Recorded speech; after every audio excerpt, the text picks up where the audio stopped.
From Korea to Germany. From Alaska to Puerto Rico. All over the world, the United States Army is on the alert to defend our country, you, the American people, against aggression. This is The Big Picture, an official television report to the nation from the United States Army. Now, to show you part of the big picture, here is Sergeant James Mansfield. Today, The Big Picture takes you behind the scenes of the greatest feat of military construction since the end of World War II. A race against time and weather to build a giant air base in the Arctic. This is a story of Operation Blue Jay. Greenland, mighty island in the far north, land of rugged mountains and everlasting cold, locked against the rest of the world by the frozen sea. Hidden behind these icy ramparts lies one of the great military secrets of our time, Operation Blue Jay. Here, where temperatures drop to 50 below zero and winds rise to 150 miles an hour gale force, where bright sun is abruptly succeeded by dense fog or blinding snow, American ingenuity and daring have built a new outpost in this country's defense, a giant air base on the top of the world. Now, at last, the story can be told. Blue Jay goes back to December 1950, when communist aggression was in full flood. It was on the offensive in Indochina. It was threatening the United Nations Army in Korea. And President Truman had proclaimed a national emergency. In Washington, a secret meeting took place in the office of the Chief of Engineers, Lieutenant General Lewis A. Pick, then a Major General. Present were Brigadier, now Major General Nold, Deputy Chief of Engineers, and some of the foremost construction experts in the country. Peter Kiewit, veteran builder of large dams and airfields.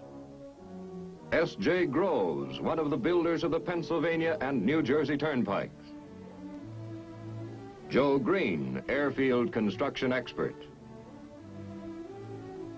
General Pick got right down to business. I ask you gentlemen to come down here today to discuss a project which we have to build, to ask you to help the Corps of Engineers with this difficult job in the far north. This job lies about 900 miles north of the Arctic Circle, far beyond any of the shipping lanes.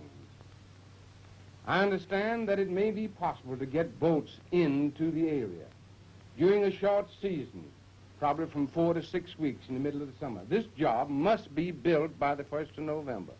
If that can be done, the construction industry and the Corps of Engineers will have broken the iced wastes of the far north. The job was to build a giant air base for our largest long-range bombers high on the northwest coast of Greenland at a tiny settlement called Thule. Built with the permission of the Danish government, the base would push our defense line 2,000 miles to the north.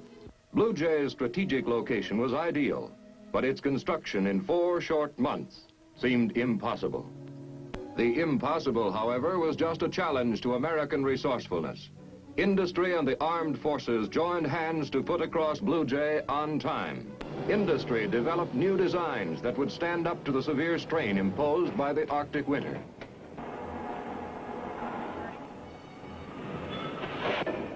Like these Clements panels, used for refrigerator walls, now adapted to buildings and hangars.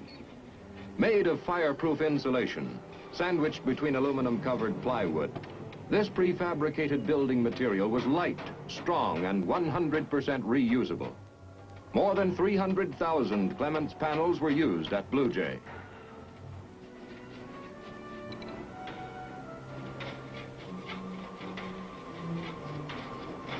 Lumber, still the basic building material. Over 11 million board feet would be needed for housing and storage. Steel for these unique hangar trusses, braced to withstand the hurricane blast of polar blizzard.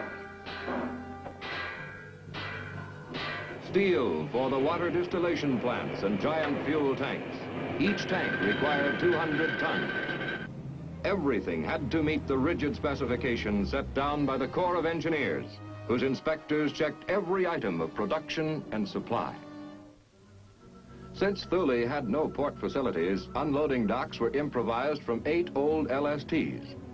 These rusting hulks, neglected after World War II, were cleaned and patched up. Their superstructures were chopped off at deck level to provide a smooth, unobstructed dock surface. Now called dumb barges, they would be towed to Thule and anchored there as permanent piers. Throughout the spring of 1951, a tidal wave of equipment rolled toward the Great Army base at Norfolk, Virginia, the prime staging area for Blue Jay.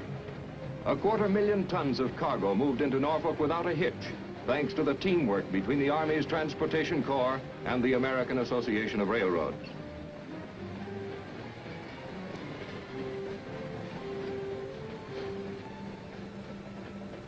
At the same time, 2,000 miles away at Rosemont, Minnesota, another procurement campaign was underway. Its objective, men.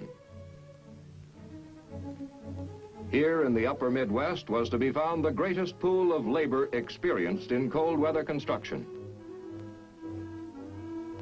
Rigorous performance tests eliminated all but the highest skilled applicants. New equipment was tested along with the workers' ability to handle it. Exhaustive work trials made sure that every man was thoroughly familiar with the job he had to do. Before leaving for the North, each man was given thorough instruction in Arctic survival. He learned the use of cold weather gear. And he was taught every trick of preventing accidents.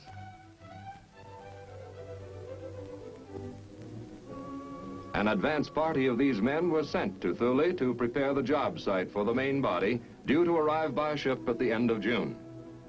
Sites for hangars and barracks, roads and quarries were staked out by the Deputy District Engineer for the Northeast District, Colonel Morton Solomon, and his staff. Temporary shelter was quickly put up.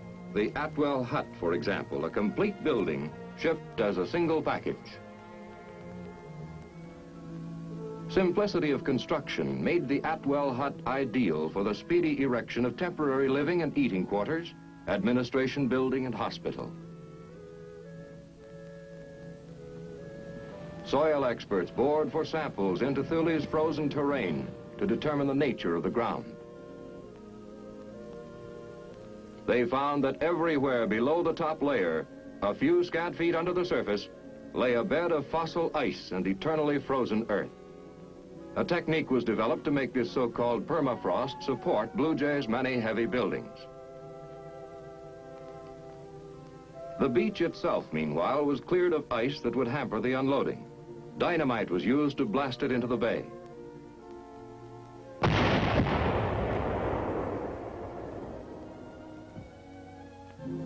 Back at Norfolk, supply yards were jammed with material by early May. Shovels, bulldozers, graders, rock crushers, asphalt plant, traxcavators, all were put aboard ship.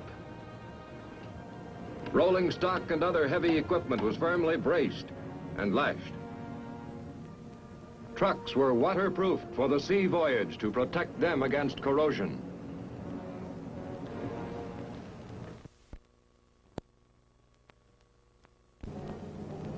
Ducks rolled aboard by the score, loaded with fuel and other vital cargo, so that they could dash ashore as soon as the ships arrived at Thule.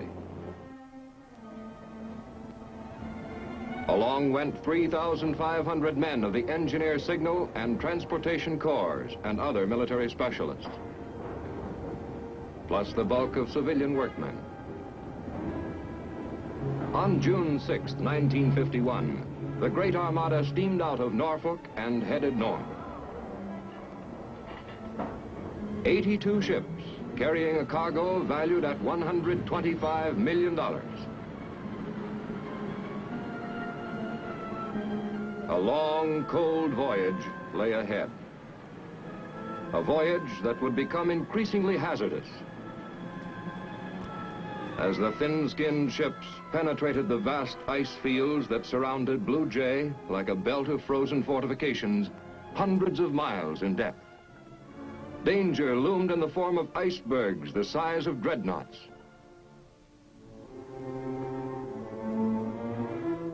Pack ice like floating minefields that opened reluctantly in front and closed silently behind.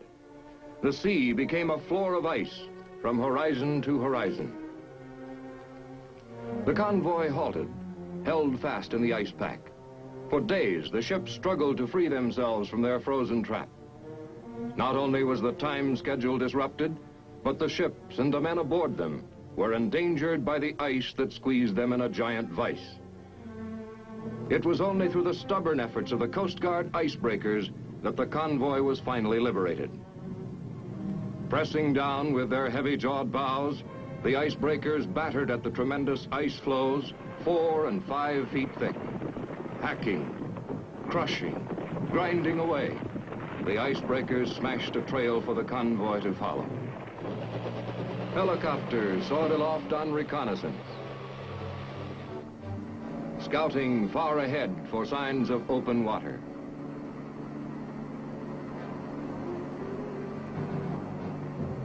Slowly, day by day, mile by mile, the ships crept forward, until on July 9th, the fleet finally steamed into North Star Bay at Thule. A voyage that would normally have been made in about 2 weeks had taken more than twice that long. At least 2 precious weeks had been lost from the brief construction season. This lost time had to be made up somehow. The ships had hardly anchored off Thule when control headquarters aboard the command ship Monrovia raced into high gear to get the convoy unloaded. Soldiers of the Army's Engineer and Transportation Corps went to work in a round-the-clock stevedoring operation. Cargo from the freighters was swung onto Navy landing craft manned by over 1,000 seamen. Unloading equipment had long been prepared for split-second action, everything from a giant floating crane to swarms of amphibious ducks that skimmed back and forth across the water, dodging the crushing ice. 2 battalions of ducks were in constant use. A great deal of the credit for the speedy unloading belongs to these highly efficient seagoing freight cars.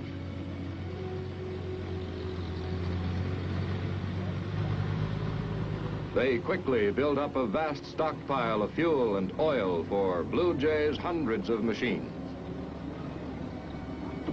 At the water's edge, the Navy's Beachmaster Control avoided traffic jams and delays by setting up a smooth traffic pattern to regulate the movement of supplies as they poured ashore.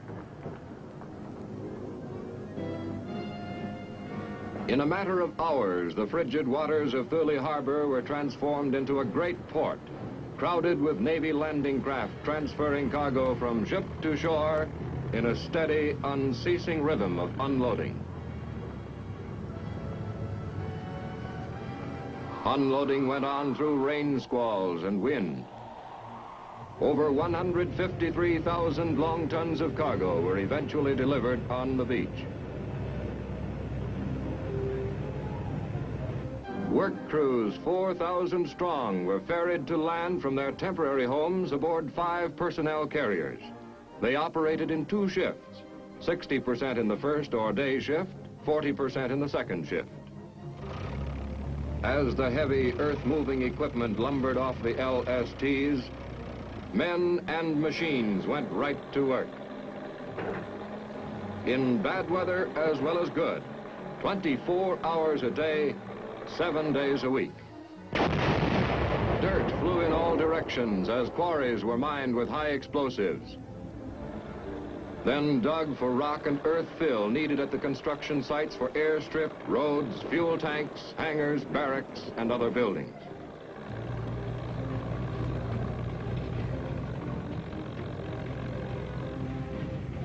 First objective was the giant airstrip with its main runway, aprons, and taxiways. To level it off along all its tremendous length, it had to be cut down in some areas and built up in others, sometimes as much as 40 feet. Layer upon layer of fill was dumped upon the runway, smoothed down, and packed tight by 100-ton compaction machines. Batteries of rock crushers poured out mountains of broken stone. This was hauled to the runway and spread evenly upon the ground. Hot liquid asphalt was sprayed upon the stones to bind them together. A layer of fine gravel followed, which was brushed to smooth it down. Then rolled to compress the several layers into a solid mass.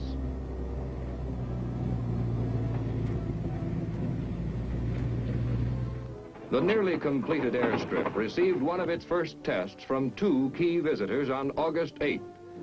General Hoyt Vandenberg, Chief of the Air Force, who had come to check construction progress, with General Lewis Pick, Chief of Engineers. Only 2.5 months were left to work in, but the generals found construction moving swiftly on all fronts. In some cases, even breaking records. The fuel tanks, for example. An earth pad of gravel or rock fill that would not be affected by frost was laid down for each tank and sprayed with oil to bind it. A floor of steel plate followed. Then the walls. These iron workers were specialists who had put up similar tanks everywhere throughout the world. The vast fuel receptacles were nicknamed POL tanks, an abbreviation of their contents: petroleum, oil, lubricant. Specialists did not stand by between assignments. They helped others. For instance, welders helped guide the steel plate into position, making sure it was lined up properly. Then took up the torch. Work went on into the twilight hours of the midnight sun, which during the Arctic summer never set below the horizon. Rigging the pipeline that ran to the tankers more than a mile away was a construction feat in itself. A suspension rig was built to carry it across a 50-foot chasm. The pipeline lunged across ditches and ravines, sometimes quivering in midair until it reached the bay, where, like a water snake, it swam out to the tanker and reared its head alongside.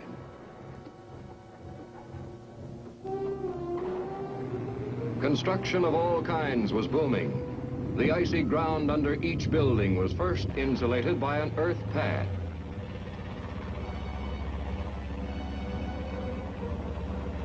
The foundations for the airplane hangars were strengthened by setting piles into the ground along the edges of each pad to provide a firm base for the hangar frame and doors. The piles were reinforced by filling in with dirt that would eventually freeze into a solid mass. Culvert pipe was laid across each pad. Cold air circulating through it would carry off the heat seeping through the hangar floor and prevent it from weakening the frozen foundation. The secret of Arctic construction was to make use of the everlasting permafrost, not work against it. The exposed pipe was buried in dry fill. Concrete was poured for the floor, followed by an insulating layer of 4-inch slabs of foam glass. Additional insurance that hangar heat would not melt the frozen earth below. These slabs were covered by a second layer of concrete, which was given a finished surface, and cured under tarpaulins with hot air blowers to keep it from freezing.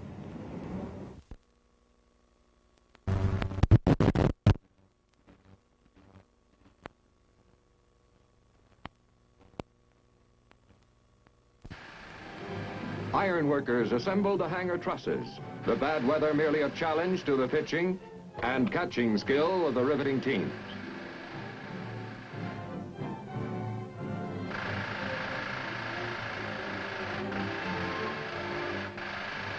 Wall frames and hangar trusses were raised into position.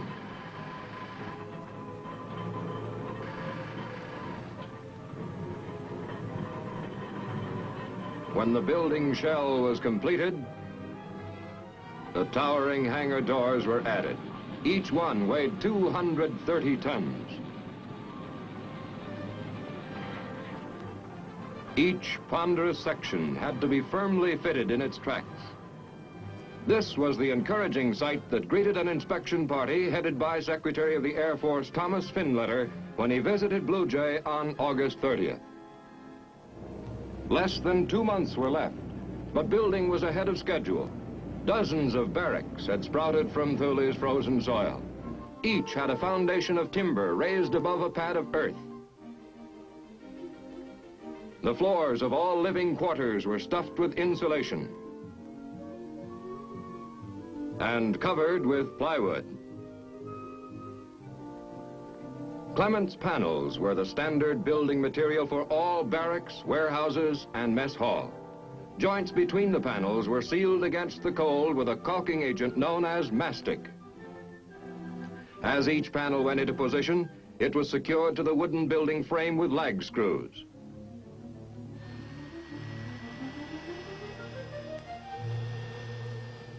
As soon as these buildings were completed, workers moved in from their quarters aboard the ships, which then left for home. These comfortable structures would later be used by troops. The modern mess hall, like the barracks, was put to instant use by the hard-working construction crews. While one shift was being served breakfast, the second shift on the other side of the mess hall was eating its evening meal. This careful planning for the personal needs of the men was reflected in everything from recreational facilities to church services. This close attention to morale paid off in the fantastic speed of construction. Work crews raced against the waning light and the increasing cold, hurrying to meet the deadline, now only a few weeks away. 3 distillation plants and their storage tanks to brew drinking water from the salt sea popped up magically, along with vehicle storage buildings, salvage building, crash wagon station. On October 1st, with about 20 days left to go, Blue Jay was host to Lieutenant General Curtis LeMay, Chief of the Strategic Air Command. Briefed by Colonel Clarence Renshaw, Northeast District Engineer, he carefully studied the base. The final touches were put on the airstrip. A top coat of asphalt was laid down. The control tower rose to the sky. Electric light cables were paid out. And the runway lights were planted in the ground. The long Arctic night was closing in. Warning shadows deepened on the frigid peaks that surrounded Blue Jay. The waters of Thule Harbor disappeared as ice choked the bay.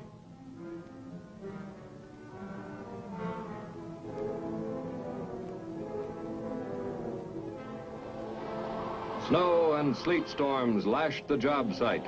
The Arctic winter had arrived, but the deadline had been met. The greatest engineering operation ever undertaken in the far north had been rushed to successful completion. At the first break in the winter weather, the work crews checked out for home, filled with the intense satisfaction that comes of a job well done. They had defied some of the worst climate and working conditions in the world to set an unbelievable record. In 104 days, they had built a giant runway capable of serving our heaviest bombers. Blue Jay was operational.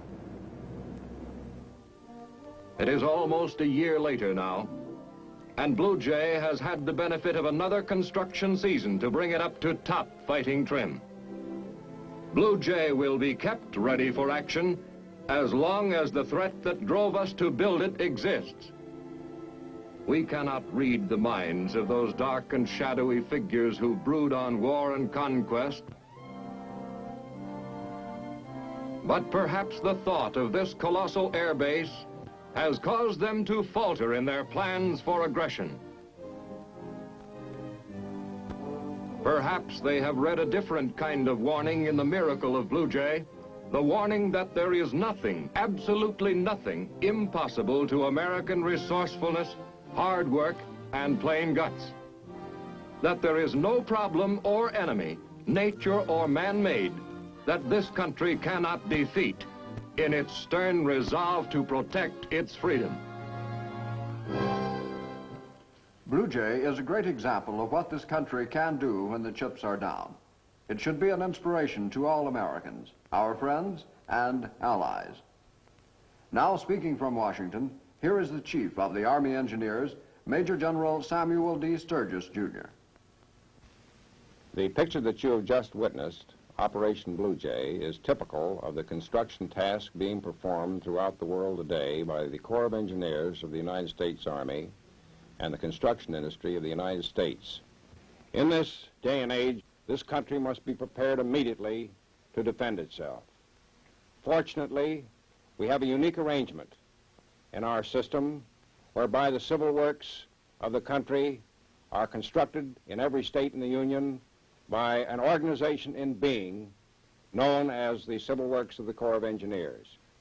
It was this organization that stepped into the gap in the construction of the Thule Air Base and planned and directed the remarkable achievement that you have just witnessed.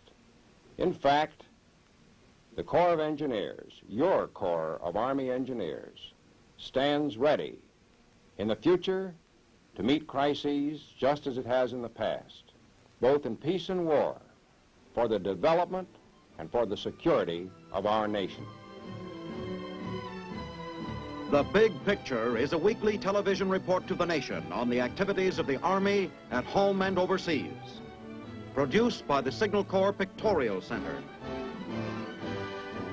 Presented by the U.S. Army in cooperation with this station. You can be an important part of the Big Picture. You can proudly serve with the best equipped, the best trained, the best fighting team in the world today, the United States Army.